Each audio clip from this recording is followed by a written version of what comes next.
لفظ لفظ حکمتیں ابر علم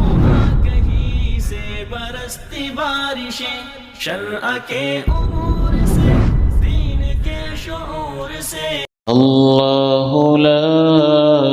الہ الا هو الحی القیوم لا تأخذه سنة ولا نوم له ما في السماوات وما في الأرض من ذا الذي يشفع عنده إلا بإذنه يعلم ما بين أيديهم وما خلفهم ولا يحيطون بشيء من علمه إلا بما شاء وسع كرسيه السماوات والأرض ولا يؤوده حفظهما وهو العلي العظيم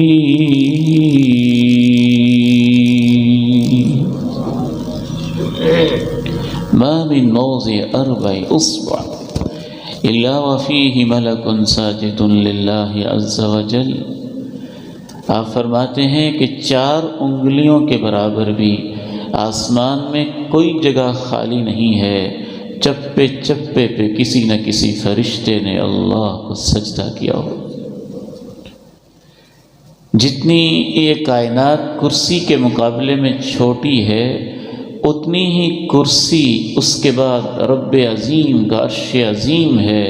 وہ کرسی عرش کے مقابلے میں اتنی چھوٹی سی ہے. عرش کو فرشتوں نے اٹھایا ہوا ہے، مسلسل وہ یہی کہہ رہے ہیں سبحان اللہ وبحمدہ سبحان اللہ وبحمدہ.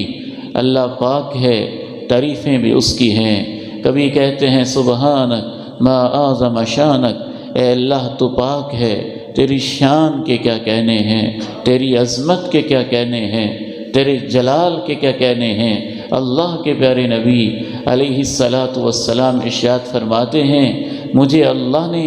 حکم دیا ہے میں تمہیں ایک ایسے فرشتے کے بارے میں بتاؤں عنقہ منثن تحت العرش ورجلاه تحت الارض السفلی، اس کی گردن عرش کے نیچے ہے اور اس کی ٹانگیں 7ویں زمین سے بھی نیچے پہنچی ہوئی. تبارک الذی بیدہ الملک وہو علی کل شیء قدیر الذی خلق الموت والحیاة لیبلوکم ایکم احسن عملا وہو العزیز الغفور الذي خلق 7 سماوات طباقا ما ترى في خلق الرحمن من تفاوت فارجع البصر هل ترى من فطور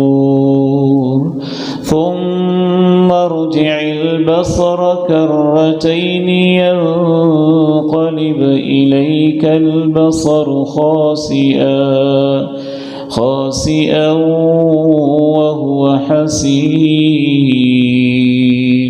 ولقد زينا السماء الدنيا بمصابيح وجعلناها رجوما للشياطين وأعتدنا لهم عذاب السعير.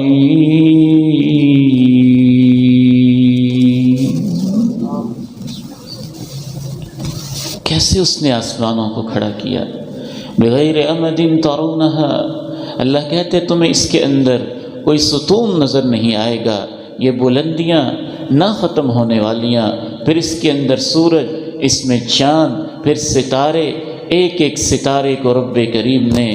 زمین سے کئی کئی گنا بنایا. اللہ نے سورج کو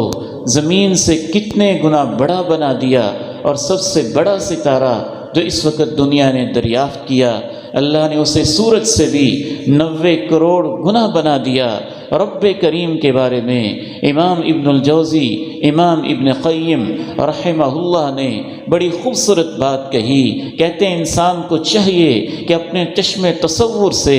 آسمانوں میں غور کرے، ساتوں آسمانوں کی سیر کرے، عرش معلیٰ کی عظمت کو اپنے ذہن میں لانے کا سوچے، پھر وہ دیکھے دائیں بائیں فرشتے ہیں، پھر وہ دیکھے کہ ایک ایک چپے کے اوپر ایک ایک فرشتہ ہے جو اللہ کو سجدہ کیے ہوا ہے، پھر وہ سوچے البیت المعمور ہے جس میں 70,000 فرشتہ ایک دن میں طواف کرتا ہے، جو ایک دفعہ طواف کر لیتا ہے پوری زندگی دوبارہ اس کو طواف کا موقع نہیں ملتا ہے۔ پھر وہ اپنے چشم تخیل سے دیکھے اللہ اپنی شان کے ساتھ، جلال کے ساتھ، جبروت کے ساتھ، عظمت کے ساتھ، طاقت کے ساتھ، ہیبت کے ساتھ عرش معلیٰ پہ مستوی ہے۔ رب کریم کا ایک فرشتہ جس کے 600 پر اللہ کے پیغمبر نے نبوت کی آنکھ سے دیکھے، جبریل امین، رأیت لہ 600 جناح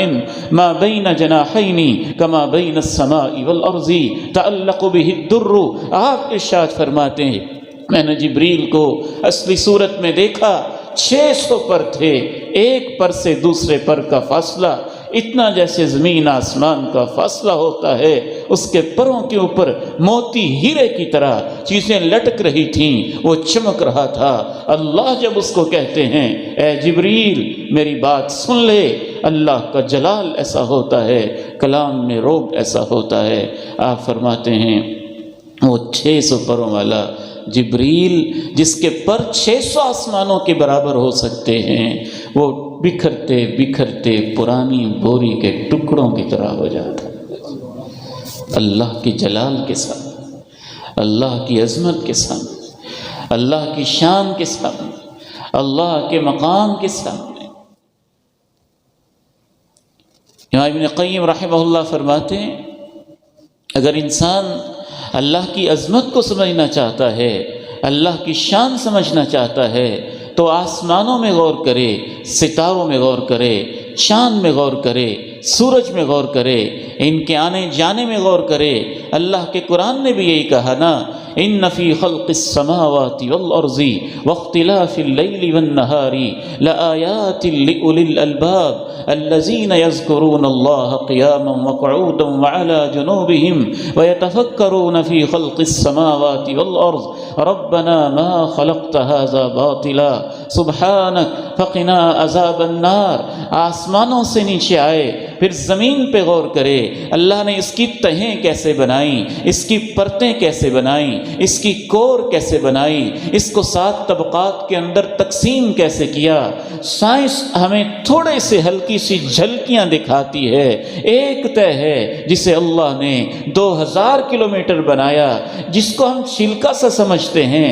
ایک اور طے جس کو اللہ نے 3000 کلومیٹر تک نیچے بنایا، ایک اور طے جس کو اللہ نے 5000 کلومیٹر تک نیچے بنا دیا، پھر اس کی پلیٹس بنا دیں، پھر اس کی موومنٹ بنا دی، پھر اس کے اندر پانی کے چشمے رکھ دیے، پھر اس کے اندر گیسز رکھ دیں، اس کے اندر ہیرے رکھ دیے، اس کے اندر موتی رکھ دیے، اس کے اندر پیٹرول رکھ دیا، اس کے اندر معدنیات رکھ دیں، اس کے اندر ضرورت کی چیزیں رکھ دیں۔ وقدر فیہا اقواتہا والارض بعد ذلک دحاہا، اس نے زمین کو بچھایا، اس میں انسان کی ضرورت کی چیزیں بھی رکھ دیں جو سب سے آخری طے ہے زمین کی۔ آپ کا علم، اس دور کا علم تھوڑی سی ہمیں جھلکی دکھاتا ہے، اس کو اللہ نے ایسا وہاں ٹیمپریچر رکھا جتنا سورج کی سطح پہ ٹیمپریچر ہوتا ہے، زمین کے آخری تہہ کے اندر اللہ نے اتنا ٹیمپریچر، اتنی حرارت رکھی۔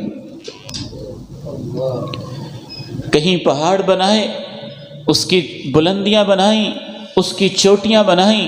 3-3 ہزار فٹ، 2-2 ہزار فٹ، 2500 فٹ، 4-4 ہزار فٹ، 10-10 ہزار فٹ۔ انسان دیکھے تو اس کی چوٹیوں کو دیکھتا رہ جائے، یوں لگے جیسے یہ آسمانوں سے باتیں کر رہے ہیں۔ پھر اللہ نے اگر 5000 فٹ اس کو زمین کے اوپر رکھا تو 10,000 فٹ زمین کے نیچے رکھا، اگر 10,000 فٹ اللہ نے اس کو زمین کے سینے پہ رکھا تو 20,000 فٹ 2 گنا کہیں 3 گنا اللہ نے اس کو زمین کے نیچے رکھا۔ اللہ نے انسان کو کہا ہے تجھے کیا ہو گیا ہے، تو میری نشانیوں میں غور کر کے میری عظمت کو پہچانتا کیوں نہیں؟ افلا ينظرون الى الابل كيف خلقت والى السماء كيف رفعت والى الجبال كيف نصبت والى الارض كيف سطحت ان في خلق السماوات والارض واختلاف الليل والنهار لآيات لأولي الالباب الذين يذكرون الله قياما وقعودا وعلى جنوبهم ويتفكرون في خلق السماوات والارض ربنا ما خلقت هذا باطلا سبحانک فقنا عذاب النار۔ اللہ نے زمین آسمان کے تذکرے اپنے قرآن کے اندر جا بجا کیے، انسان کو دعوت دی کہ اس میں غور تو کرے، اس میں فکر تو کرے۔ پھر زمین کو اللہ نے کہیں پہ اللہ نے جوڑ والا، موڑ والا، اونچائی والا، نچائی والا، پانیوں والا، شور والا، پتھر والا، کنکر والا، کیا کیا قسمیں بنا دیں۔ کہیں اللہ نے اس کے اندر ایسے نمک کے پہاڑ رکھ دیے، کہیں رب العزت نے کسی چیز کے پہاڑ بنا دیے، کہیں کسی چیز کے پہاڑ بنا دیے۔ اور انسان کو پہاڑ کو بناتے ہوئے بھی اللہ نے انسان کی ضروریات کا خیال رکھا، کہیں اس کے اوپر درخت اگا دیے، کہیں اس کی تہیں بنا دیں کہ انسان کے لیے چڑھائی آسان رہے، کہیں اللہ رب العزت نے پھر اس زمین کے اوپر اس کو سبزے کی چادر پہنا دی، کہیں انسان کے جانوروں کے لیے چارہ پیدا کر دیا، کہیں انسان کے لیے پھل رکھ دیے، کہیں اس کے لیے اناج رکھ دیے، کہیں اس کے لیے ادویات اور جڑی بوٹیاں رکھ دیں، کہیں اس کے لیے اللہ رب العزت نے انار کو اتنے خوبصورت انداز سے بنایا، کیسے دانے جوڑ جوڑ کے ان کو پرتوں کے اندر لگا کے پھر ان کو کور کر کے پھر ان میں رس بھر کے پھر ان میں سرخ رنگ بھر کے پھر اوپر پردے چڑھا کے انسان سے کہا اے میرے بندے یہ میری نعمتیں ہیں، زمین تیرے لیے بچھی ہے، آسمان تیرے لیے ہے، بس تو نے میری عبادت کرنی ہے۔ امام ابن قیم نے ایک اور بڑی خوبصورت بات کہی کہ انسان زمین آسمان میں غور کرنے کے بعد عرش معلیٰ کی عظمتوں کو سوچنے کے بعد پھر اپنے آپ کو بھی سوچے میں کیا ہوں، میری اوقات کیا ہے۔ پانی کی ایک بوند، پانی کا ایک قطرہ، پھر اس سے علقہ، پھر اس سے مضغہ، پھر خون کا لوتھڑا، پھر اس کی ہڈیاں، پھر ہڈیوں کے اوپر رب العالمین نے گوشت چڑھایا، گوشت چڑھا کے انگلیاں بنائیں، پورے بنائے، لکیریں کھینچیں، ناخن لگائے، گال بنائے، رخسار بنائے، پلکیں بنائیں، بھمیں بنائیں، آنکھیں بنائیں، 1,30,00,000 لائٹ ریسیپٹرز لگائے، سر بنایا اور بھیجا بنایا، دماغ بنایا، بال فٹ کیے، سب کچھ فٹ کرنے کے بعد رب العالمین نے انسان سے صرف ایک مطالبہ کیا، اے میرے بندے یہ سب کچھ تیرے لیے ہے اور تو میرے لیے ہے، اپنا سر کسی اور کے سامنے مت جھکانا۔ پیغام قرآن، قرآن کا سب سے بڑا پیغام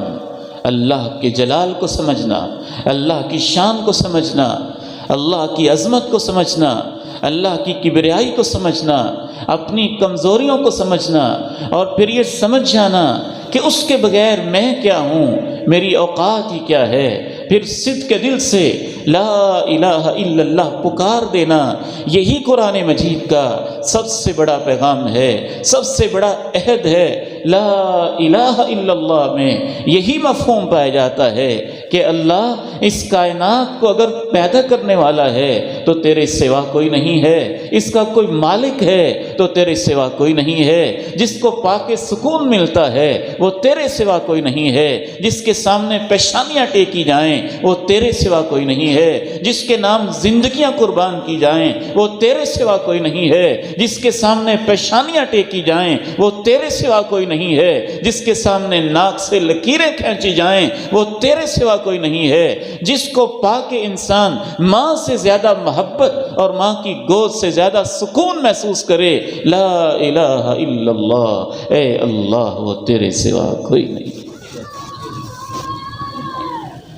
شہد اللہ انہ لا الہ الا ہو والملائکۃ وأولو العلم قائما بالقسط لا الہ الا هو العزیز الحکیم۔ لیکن انسان اتنا ظالم ہے کہ اس نے ہر دور میں اللہ کے شریک بنائے، ہر دور میں اللہ کے ساتھ شرک کیا، کبھی کیسے کیا، کبھی کیسے کیا، کبھی انبیاء کو اللہ کے برابر کھڑا کیا، کبھی اولیاء کو اس کے برابر لا کے کھڑا کر دیا، کبھی اس نے فرشتوں کو اللہ کی بیٹیاں کہہ دیا، کبھی اس نے جنات کو اللہ رب العزت کے ساتھ وَجَعَلُوا بَيْنَهُ وَبَيْنَ الْجِنَّةِ نَسَبًا، ان کا رشتہ اللہ کے ساتھ جوڑ دیا۔ کبھی اس نے قبر کی ڈھیری کو اپنا معبود بنا لیا، کبھی اس نے پتھر کی مورتی کو اپنا معبود بنا لیا، کبھی اس نے گائے کو پوجنا شروع کر دیا، اور کچھ بد نصیب انسانوں نے گھوڑے کی سموں اور ٹاپوں کو اور جھنڈوں کو پوجنا شروع کر دیا۔ کچھ انسانوں نے کئی اپنے اپنے انداز کے بت بنائے۔ ہر دور کے اندر پیغمبروں کا دعوت اور قرآن کا سب سے بڑا پیغام یہ رہا، لا الہ الا اللہ، اللہ کے سوا عبادت کے کوئی لائق نہیں۔ اور آج کے اس ظالم انسان نے جو اللہ کے ساتھ ایک بدترین شرک کیا، آج کے انسان نے کہا اللہ تو کون ہوتا ہے، میں خود ہی تیرا شریک ہوں۔ أفرأيت من اتخذ إلهه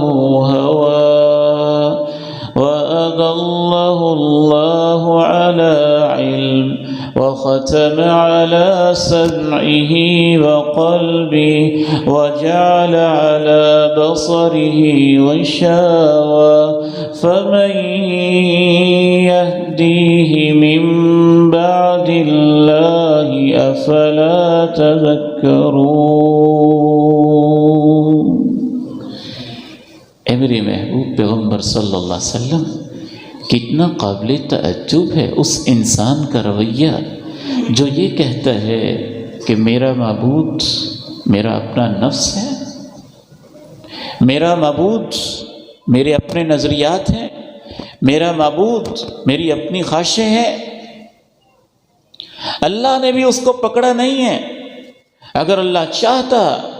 تو جیسے ہی وہ بولتا اس کی زبان گنگ ہو جاتی، جیسے ہی وہ مغلظات اس طرح کی بکتا اس کی آنکھوں پہ پردے پڑ جاتے۔ اگر اللہ چاہتا جیسے ہی انسان کو ایسا بولتا اس کا سانس بند ہو جاتا۔ رب کریم کے لیے کیا مشکل تھا؟ اللہ کہتے ہیں نہیں، میں نے بھی کہا تو جانتے بوجھتے ہوئے میرے ساتھ شرک کرنا چاہتا ہے، جا تجھے آزادی ہے۔ وختم علی سمعہ وقلبہ وجعل علی بصرہ غشاوہ۔ پھر اس نے چونکہ اللہ کی نشانیوں کو نہ دیکھا اور مسلسل بغاوت کرتا رہا، آہستہ آہستہ اس کے کانوں پہ مہر لگ گئی، اس کے دل پہ مہر لگ گئی، اس کی آنکھوں پہ پردے پڑ گئے۔ اللہ کو اس نے چھوڑ دیا تھا۔ جب اللہ کو چھوڑ بیٹھا ہے تو اب اس کو ہدایت کون دے گا؟ تمہیں کیا ہو گیا ہے؟ ہوش کے ناخن کیوں نہیں لیتے ہو؟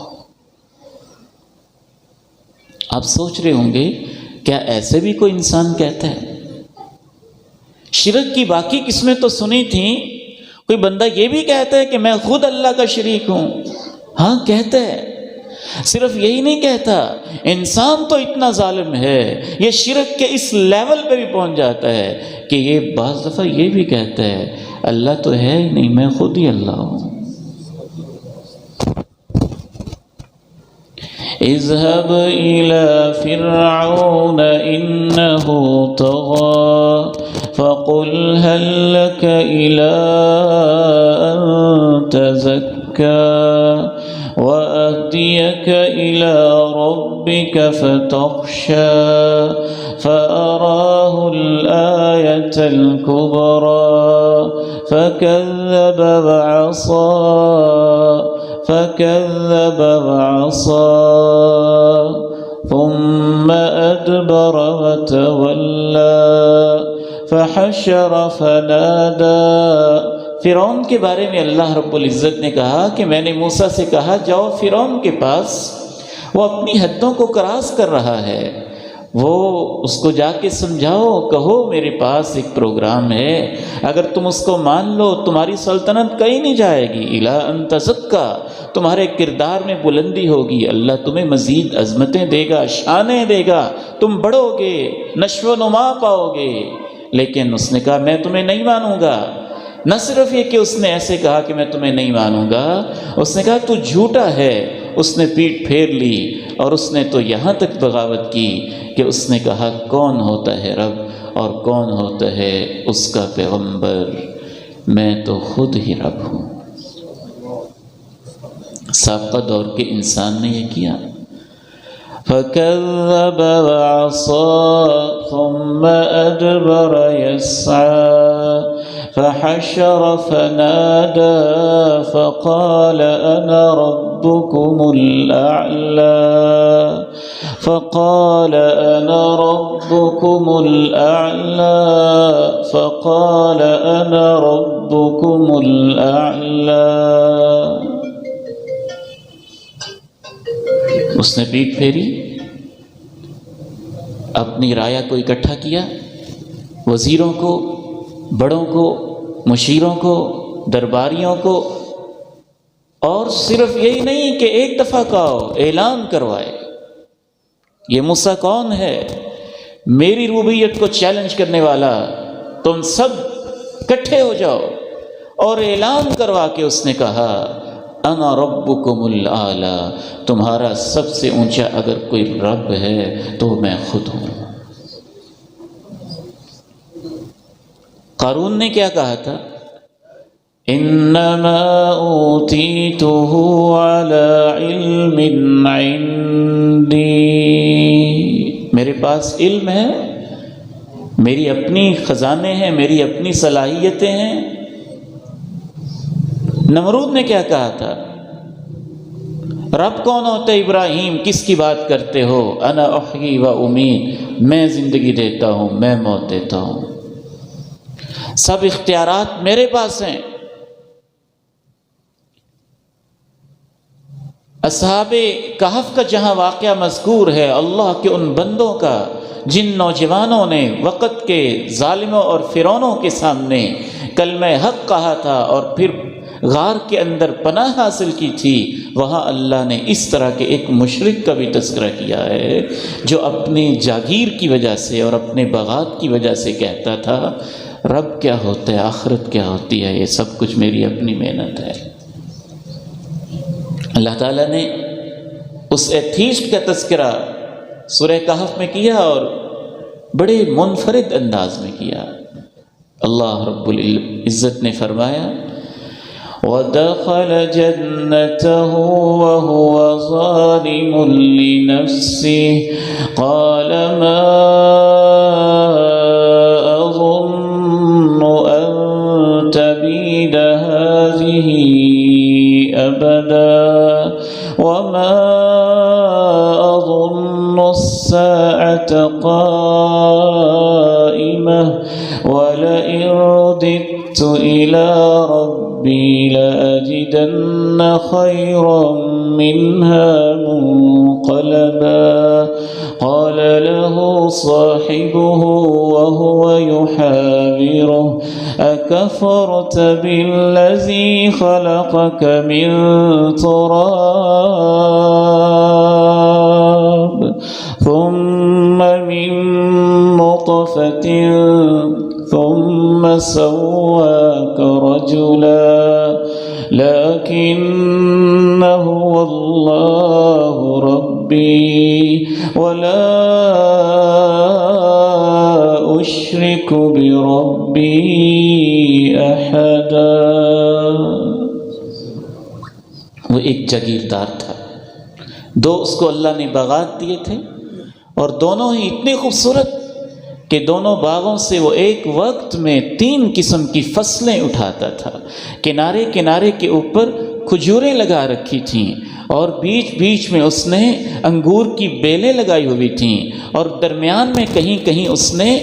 ایسے قطعات بنائے ہوئے تھے اور ایسے زمین کے ٹکڑے بنائے ہوئے تھے جہاں سے وہ اناج کی فصل اٹھاتا تھا۔ اور اللہ کا قرآن 15ویں پارے سورہ کہف میں یہ کہتا ہے کہ ہم نے اس کے بیچ میں اس ظالم کے لیے نہریں بھی چلا رکھی تھیں، باغ کے اندر ہی سے نہریں ہیں، چشمے ابل رہے ہیں، اس کے باغ کو سیراب کر رہے ہیں، وہ 3 فصلیں اٹھا رہا ہے۔ وَفَجَّرْنَا خِلَالَهُمَا نَهْرًا، اندر چشمے اللہ نے ابال رکھے ہیں اپنی قدرت کے ساتھ۔ پہاڑ رب کا ہے، زمین رب کی ہے، آسمان رب کا ہے، پانی رب کا ہے، ان فصلوں کو پیدا کرنے والا رب کریم ہے، کھجوروں کو بنانے والا، کھجوروں کے ذائقے بنانے والا، ٹہنیاں شاخیں بنانے والا، ان کے گودے بنانے والا، ان کے پتے کاٹنے والا، ان کو ہریالی دینے والا، انگور کی بیلیں بنانے والا، اس میں ذائقے بھرنے والا، اناج کی فصل بنانے والا رب کریم ہے۔ چشمے اس نے ابال رکھے ہیں۔ اللہ کہتے ہیں میں نے اس پہ اتنا کرم کیا تھا کہ اس کی ایک ٹہنی بھی نہیں تھی جو بغیر پھل کے ہو۔ وَلَمْ تَظْلِمْ مِنْهُ شَيْئًا، ایک ایک ٹہنی پھل سے بھری ہوئی تھی۔ لیکن ظالم کہتا ہے رب کون ہوتا ہے، قیامت کیا ہوتی ہے، میں وڈیرا آدمی ہوں، جیسے میں یہاں بڑا ہوں، اگر قیامت آ بھی گئی تو میں وہاں بھی وڈیرا ہی ہوں گا۔ تو یہ شرک بھی ہے ایک، اور اس دور میں یہ شرک سب سے زیادہ ہو رہا ہے، نئے ناموں سے ہو رہا ہے، نئے نعروں سے ہو رہا ہے، نئے طریقوں سے ہو رہا ہے، نئے لیبل اس کو لگائے گئے ہیں، نئے کور چڑھائے گئے ہیں، نئی اصطلاحیں دی گئی ہیں، اس لیے ہم اس کو شرک سمجھ نہیں رہے۔ اب دیکھیے نا اس کے آخر میں کیا کہا اس ایمان والے بندے نے، ایمان والے نے بھی اس کو سمجھانے میں کمال کر دیا۔ اللہ کا قرآن، یہ عظمت والا قرآن، لو انزلنا هذا القرآن على جبل لرأيته خاشعا متصدعا، ہم پہاڑوں پہ اتارتے تو میرے کلام کو سن کے وہ بھی ریزہ ریزہ ہو کے سجدہ ریز ہو کے بکھر جاتے۔ اس نے کیسے سمجھایا، کمال کر دی سمجھاتے ہوئے۔ قال له صاحبه وهو يحاوره أكفرت بالذي خلقك من تراب ثم من نطفة ثم سواك رجلا لكن هو الله ربي ولا أشرك بربي أحدا ولولا إذ دخلت جنتك قلت ما شاء الله لا قوة إلا بالله إن ترني أنا أقل منك مالا وولدا فعسى ربي أن يؤتيني خيرا من جنتك ويرسل عليها حسبانا من السماء فتصبح صعيدا زلقا أو يصبح ماؤها غورا فلن تستطيع له طلبا۔ اس رب کی اتنا شکری کر رہے ہیں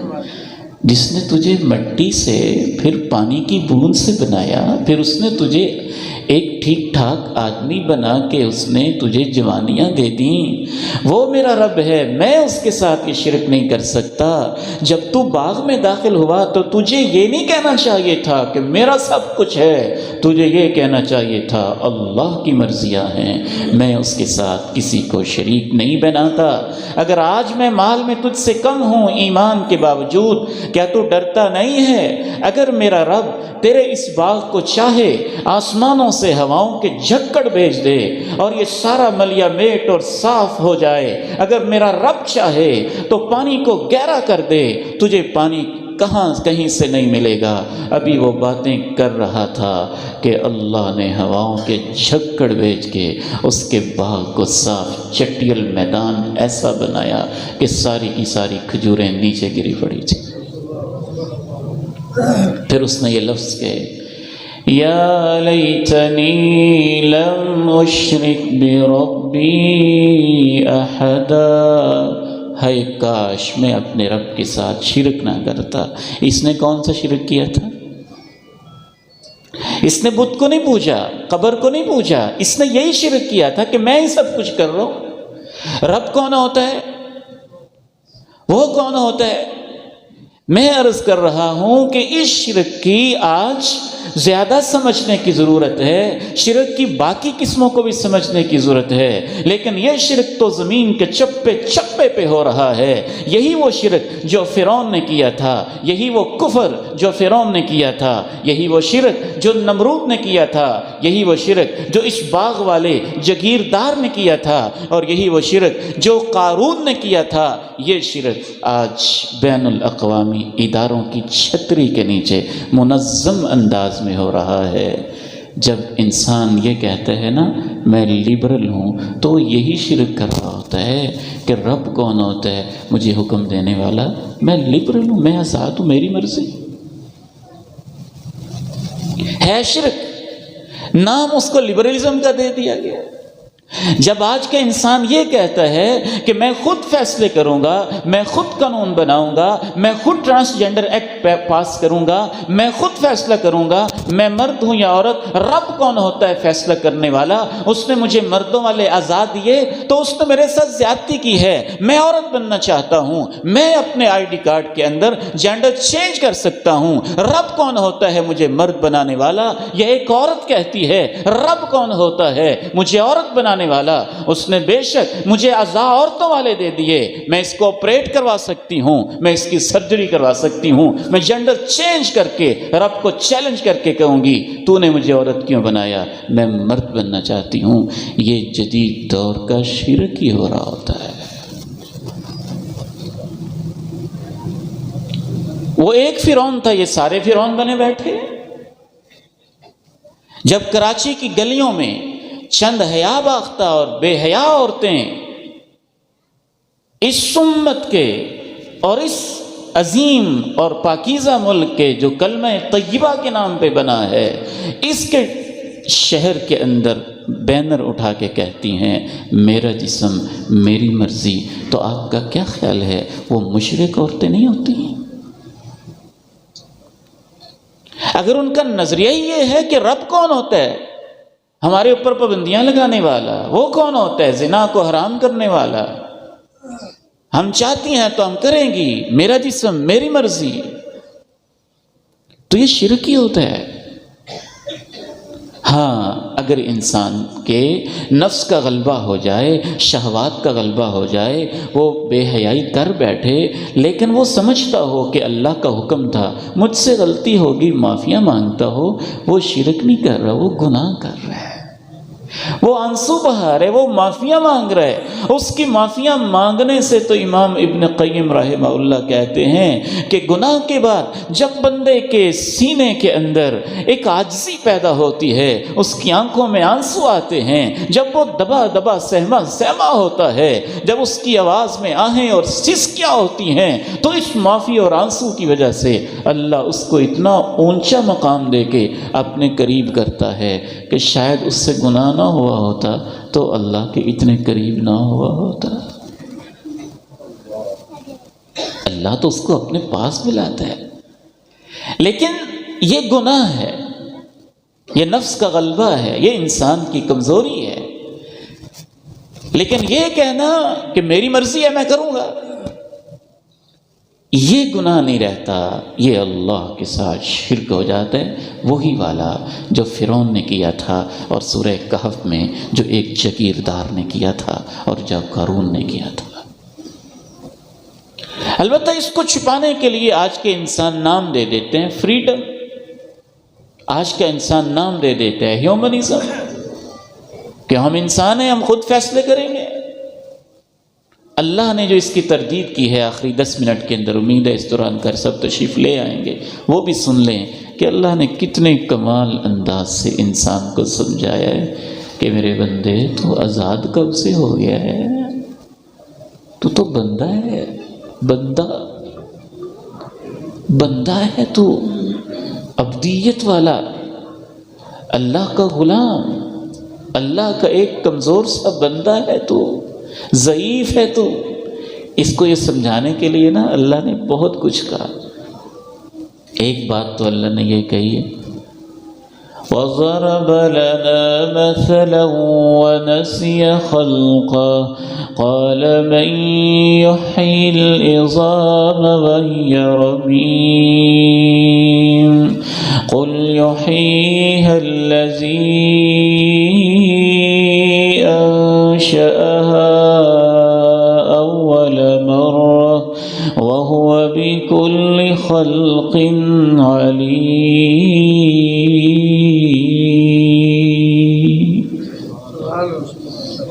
اس شرک کو معمولی نہ سمجھیں۔ یہ جب ٹرانسجنڈر کا مسئلہ بنا نا تو میں نے UN کی ویب سائٹ دیکھی کہ یہ کیا کہتے ہیں، تو UN کی ویب سائٹ کے اوپر واضح طور پہ لکھا ہوا تھا کہ جو LGB ہیں، لیزبین، ایک عورت سے بے حیائی کرنا چاہے، گیز مرد کے ساتھ بے حیائی کرنا چاہے، اور بائی سیکسول مرد دونوں طرف بے حیائی اور بد کرداری کرنا چاہے، باقاعدہ طور پہ آج بھی آپ UN کی ویب سائٹ کھول کے دیکھیں، اس میں لکھا ہوا ہے کہ یہ انسانوں کا رائٹ اور حق بنتا ہے۔ مذہب کون ہوتا ہے پابندیاں لگانے والا؟ یہ شرک نہیں ہے تو پھر اور کیا ہے؟ تو پہلا جواب اللہ تعالیٰ قرآن مجید میں اس کا یہ دیتا ہے کہ تو کب سے آزاد ہو گیا؟ وَضَرَبَ لَنَا مَثَلًا وَنَسِيَ خَلْقَهُ قَالَ مَن يُحْيِي الْعِظَامَ وَهِيَ رَمِيمٌ قُلْ يُحْيِيهَا الَّذِي أَنشَأَهَا أَوَّلَ مَرَّةٍ وَهُوَ بِكُلِّ خَلْقٍ عَلِيمٌ۔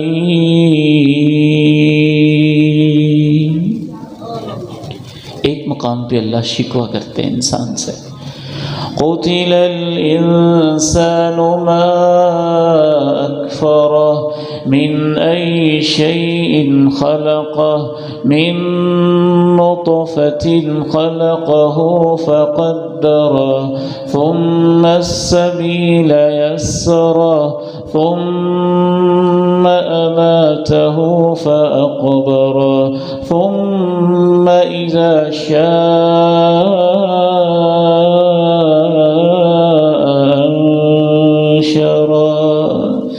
مر جائے یہ انسان، تباہ ہو جائے یہ انسان، کتنا نہ شکرہ ہے، یہ بھول ہی گیا ہے کہ اسے ہم نے پانی کی بوند سے پیدا کیا، پھر اس کے ضابطے بنائے، جوڑ بنائے، جوڑا خوبصورت محبت کے ساتھ، پانی کی ایک بوند کو رحم مادر میں رکھ کے 9 ماہ کے اندر اس کو تخلیق کر کے انسان بنا کے اس کے نکلنے کے راستے ہم نے آسان کیے، خوراک کا انتظام ہم نے کیا، ماں کے پیٹ میں جوڑا ہم نے بنائے، ماں کے پیٹ میں ترتیب ہم نے لگائی، ماں کے پیٹ میں اس کے پورے خوبصورت اعضاء کی تشکیل ہم نے کی، اور یہ پیدا ہو کے آج ہمارے سامنے بول کے کہتا ہے کہ کون مجھے دوبارہ زندہ کرے گا اور رب کون ہوتا ہے؟ دوسری بات اللہ نے یہ کہی، تم اتنی ہی مرضیاں کرنے والے لبرل ہو،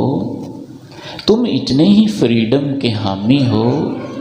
تم اتنے ہی آزاد ہو کہ رب کو بھی چیلنج کرنے لگ گئے ہو،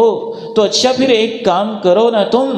جب تم بچپن میں ہوتے ہو، لڑکپن میں جاتے ہو، جوانی میں جاتے ہو، پھر ادھیڑ عمر میں چلے جاتے ہو، تم جوانی میں رک جایا کرو، کون نہیں چاہتا کہ ہمیشہ جوان رہے؟ تم نے اتنی ہی ترقی کر لی ہے، جب تیرے چہرے پہ جھریاں پڑتی ہیں تو جھریاں کو پڑنے سے روک لیا کرو، جب تیرے بال سفید ہوتے ہیں تو ان کو سفید نہ ہونے دیا کرو، جب تیرے وہ ہاتھ حضرات جو منوں کی بوری اٹھاتے تھے ایک گلاس بھی نہیں اٹھا پاتے ہیں، تو اپنے ہاتھوں میں یہ کمزوری نہ آنے دیا کرو۔ جب تیری وہ کمر جو منوں کی بوجھ اٹھا لیتی تھی آج تیری ٹانگوں کا بوجھ نہیں اٹھا پاتی ہے، تو اپنی اس کمزوری کو پاس نہ آنے دیا کرو۔ جب تم بچپن میں لوٹتے ہو اور جب تمہارے بال سفید ہو جاتے ہیں، جب تمہاری آنکھیں لٹک جاتی ہیں، جب تمہاری بینائی بے وفائی کر جاتی ہے، جب تمہاری سماعتیں کمزور پڑ جاتی ہیں، تم اس کے باوجود عقل نہیں کرتے ہو،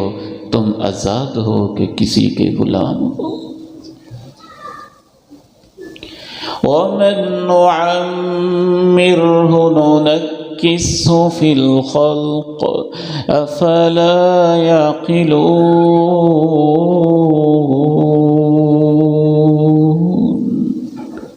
تیسری بات اللہ نے یہ کہی ہے،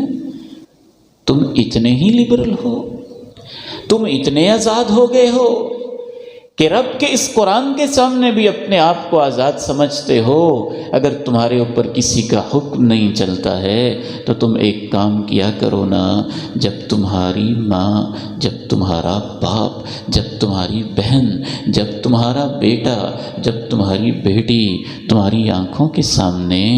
جدا ہو رہی ہوتی ہے اور ہو رہا ہوتا ہے، اور اس کی روح ہم نکالتے ہیں، پاؤں سے نکلتی ہے، پنڈلی سے نکلتی ہے، رانوں سے نکلتی ہے، سینے سے نکلتی ہے، یہاں آ کے اٹک جاتی ہے، تو پھر تم نہ نکلنے دیا کرو، اس کی روح کو رکھ لیا کرو،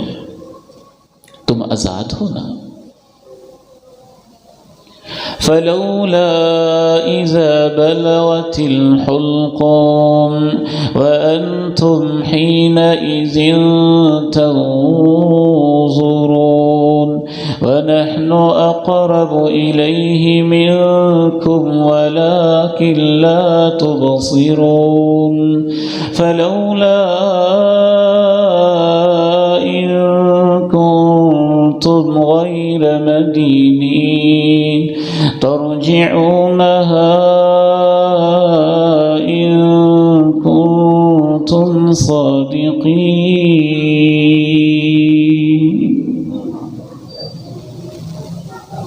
حضرت ایک عرصہ ماشاءاللہ تشریف لا چکے ہیں، شیخ تشریف لائیں، اہلاً و سہلاً مرحبا۔